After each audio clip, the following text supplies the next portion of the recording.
Assalamualaikum warahmatullahi wabarakatuh. Perkenalkan, nama saya Alif Andian Ahmad, NPM 233510377 4C. Nah, pada pertemuan kali ini saya akan membuat video tutorial yang untuk memenuhi tugas pertemuan 4 dari Pak Rizky Fadilah.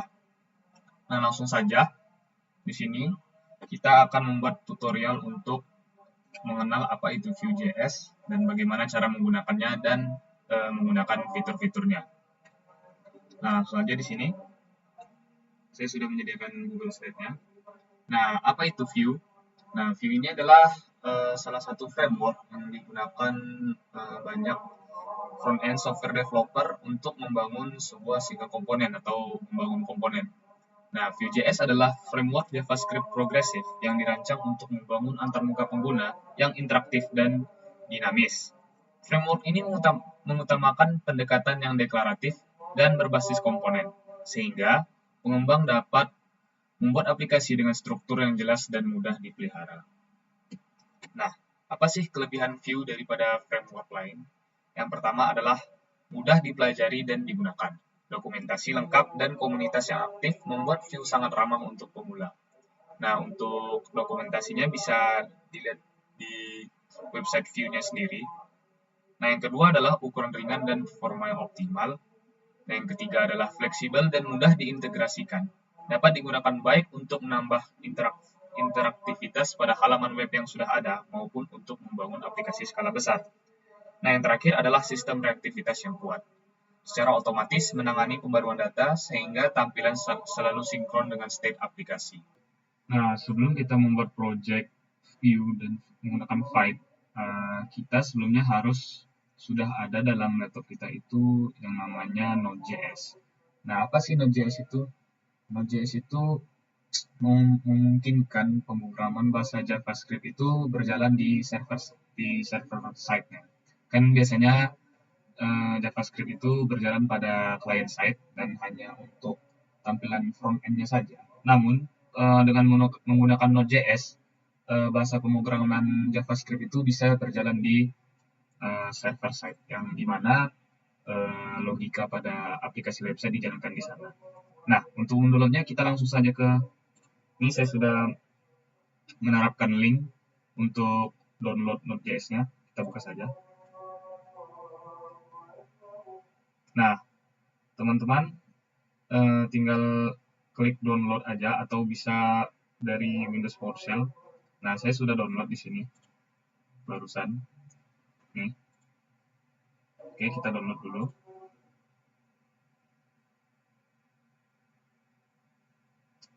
Kita klik next saja. Ini adalah license agreement-nya, kita accept saja. Terus ini adalah direktori penyimpanannya, terserah di mana mau disimpan. Saya next saja. Terus oke. Kita next saja. Ini jangan lupa klik checklist, next. Lalu kita klik install. Nah, kita yes saja.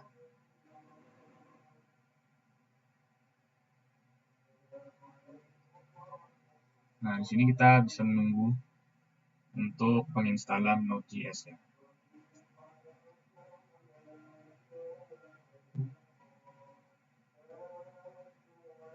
Nah, klik finish di sini. Nanti akan muncul di sini ada comment prompt seperti ini. Kita klik sekarang saja. Oke. Di sini akan muncul nanti Windows PowerShell seperti ini. Kita biarkan saja setelah comment prompt akan muncul seperti ini. Ini akan menginstal Python, Chocolate-nya, dan lain-lain. Kita tunggu saja.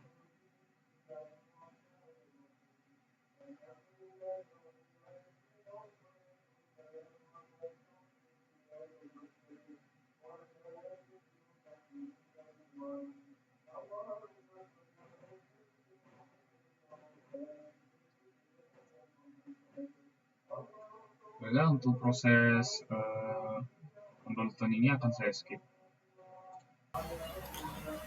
Oke, baiklah, kita setelah menginstal Node.js-nya. Nah, jika teman-teman ingin mengetahui apakah Node.js sudah terinstall, teman-teman bisa membuka command prompt dan mengetik perintah node minv dan npm minv. Nanti di sana akan keluar versi Node.js yang teman-teman sudah download. Nah, saya langsung saja ke perintah berikutnya, yaitu membuat project view dengan Vite. Nah, di sini kita pertama cara untuk membuat project view dengan Vite itu adalah membuka terminal di text editor teman-teman, lalu ketikkan npm init Vite. Kita buka saja langsung di VS Code-nya. Nah, kita buka terminal di sini, ini terminal. Sebelumnya saya sudah membuat foldernya ya untuk project view-nya, lalu kita ketikkan di sini npm init Vite.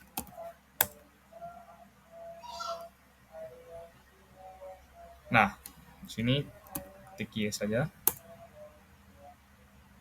Oke, di sini teman-teman menamai project name teman-teman ya. Saya namakan saja di sini latihan 4. Oke, di sini teman-teman pilih view framework-nya dan pilih bahasa JavaScript. Nah, jika sudah, teman-teman, saya pindah ke ini dulu. Nah, jika sudah, teman-teman pindah ke direktori latihan 4 ya. Nah, jika sudah, ketik npm install untuk menginstal package yang ada di Vue.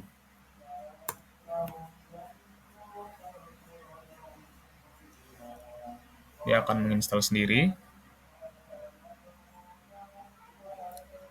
Kita tunggu saja.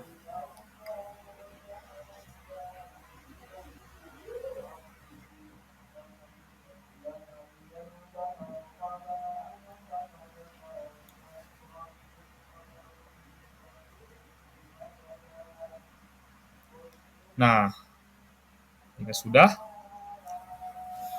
teman-teman ketikkan perintah npm run dev. Nah, sekarang teman-teman akan mendapatkan localhost-nya.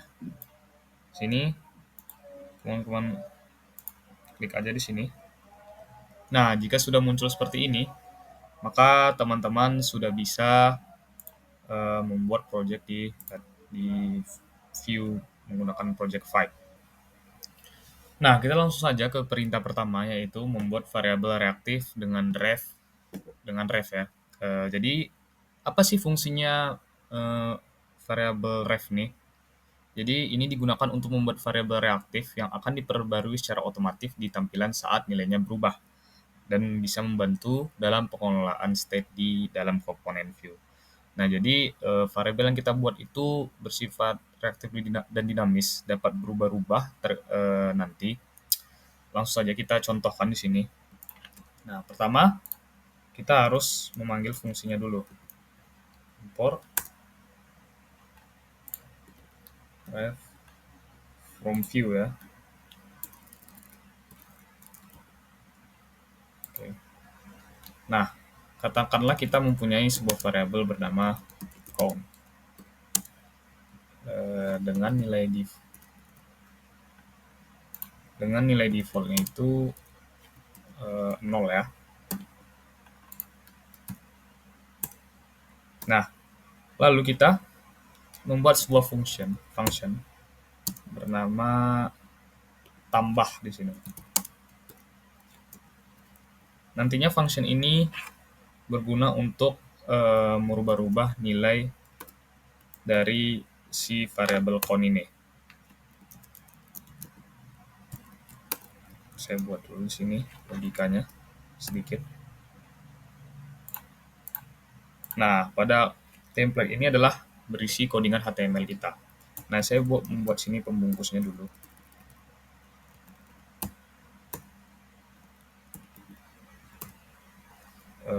Aplikasi tambah.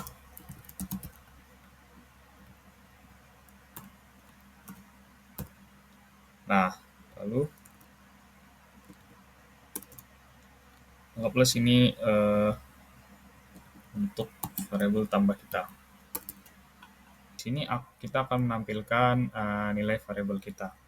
Kita buat sini nilai. Nah, untuk menampilkan nilai variabel kita menggunakan teks interpolasi. Nah, nama variabel kita itu count. Nah, lalu saya buat button di sini untuk setiap penambahannya ya. Jadi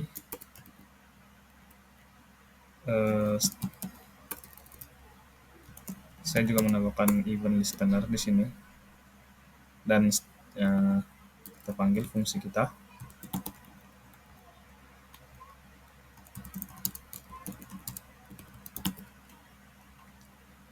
Kita lihat. Nah, jadi di sini saya menambahkan event di sini di buttonnya. Jadi setiap button ini diklik, maka akan memanggil fungsi tambah. Nah, gunanya fungsi tambah ini adalah merubah nilai count, yaitu menambahkan nilai 1 plus pada variabel count di sini. Langsung saja kita coba di sini. Sorry. Nah, kita klik nih. Nah, maka nilai variabel count itu akan berubah-berubah ketika kita klik.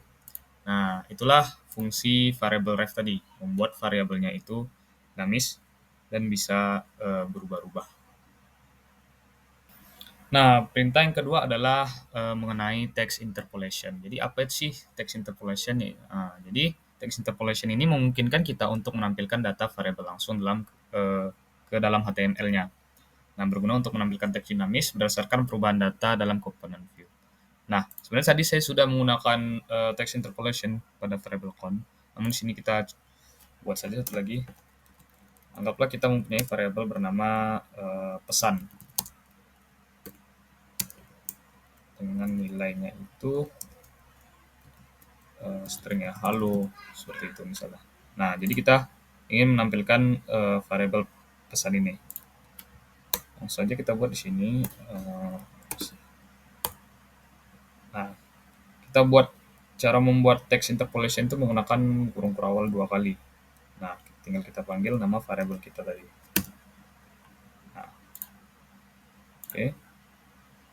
Coba kita cek. Nah, di sini akan muncul teks berupa halo.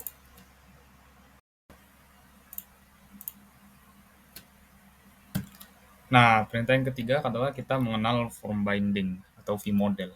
Nah, jadi vModel ini memungkinkan binding dua arah antara elemen input dengan variabel di view. Jadi, ketika user itu ingin mengubah variabel, user itu bisa menggunakan elemen input untuk mengubah datanya itu. Nah, saat pengguna mengubah nilai input, data dalam view juga ikut berubah secara otomatis. Nah, sini kita langsung contohkan saja.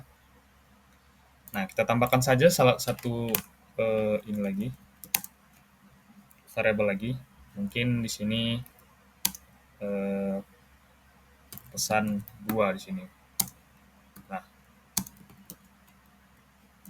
kita kosongkan saja nilainya karena nanti kita akan mengisinya melalui inputan dari user gitu.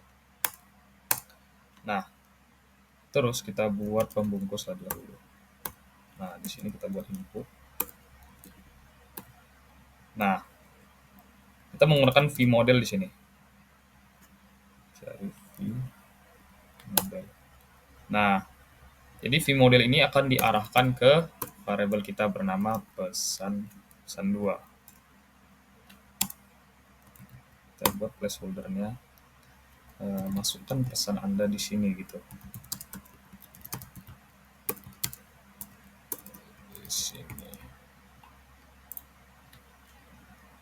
Lalu kita tampilkan tampilan hi misalnya. Lalu kita panggil dia menggunakan teks interpolasi. Nah, kita lihat hasilnya. Nah, di sini ada input di sini kan. Nah, Coba kita masukkan di sini sesuatu.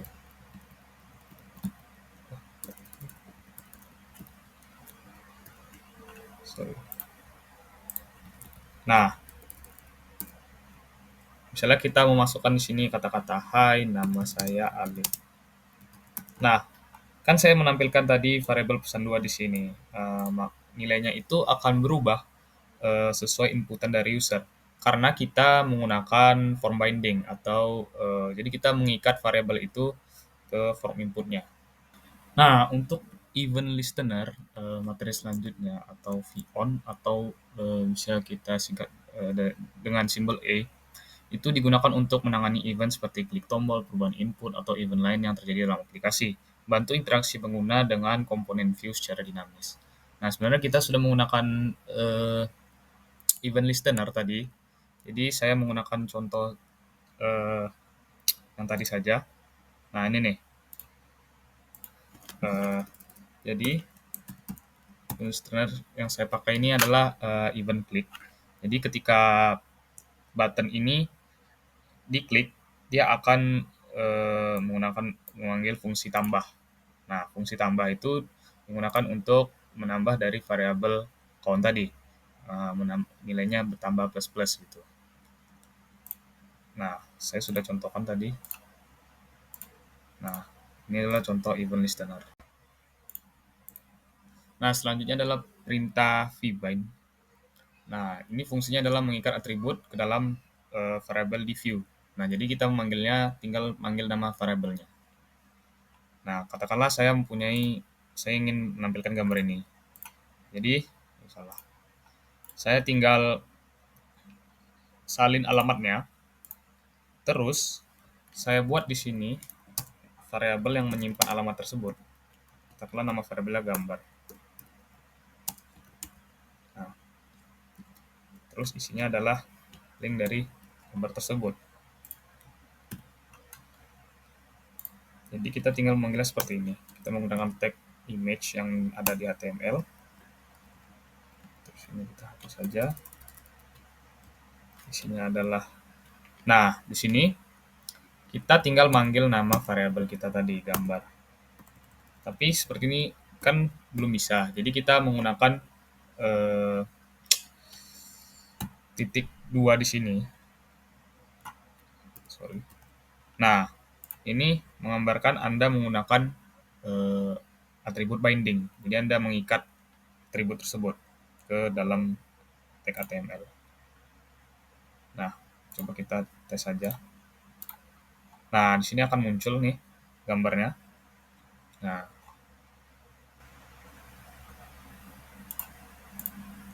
Nah, yang terakhir adalah conditional rendering, if, else, dan else. Nah, ini memungkinkan kita menampilkan atau menyembunyikan elemen berdasarkan kondisi tertentu. Jadi kita menggunakan kayak seperti kita menggunakan logika if, else, dan if else. Namun penggunaannya itu lebih lebih singkat gitu. Membantu dalam pengelolaan tampilan secara dinamis tergantung pada nilai suatu variabel atau kondisi dalam aplikasi. Nah, saya sudah buat contohnya tadi. Nah, kita mempunyai variabel is visible. Nah, nilai dari variabel itu adalah true di sini ya. Nilai bawaannya. Nah, saya buat sini conditional rendering ya. Saya buat button pertama. Nah, nih. Kalau button itu diklik, maka nilai dari visible itu akan berubah menjadi false. Nah, ini logikanya. Jadi tidak sama dengan is visible atau jadi false dia. Nah, di sini kita menggunakan conditional rendering ya. Nah, jika is visible, jika dia true, maka akan muncul teks ini akan muncul jika is visible bernilai true. Nah, jika dia telah berubah menjadi false dari logika ini, maka yang muncul adalah tulisan teks ini muncul jika is visible bernilai false. Nah, langsung saja kita coba refresh dulu.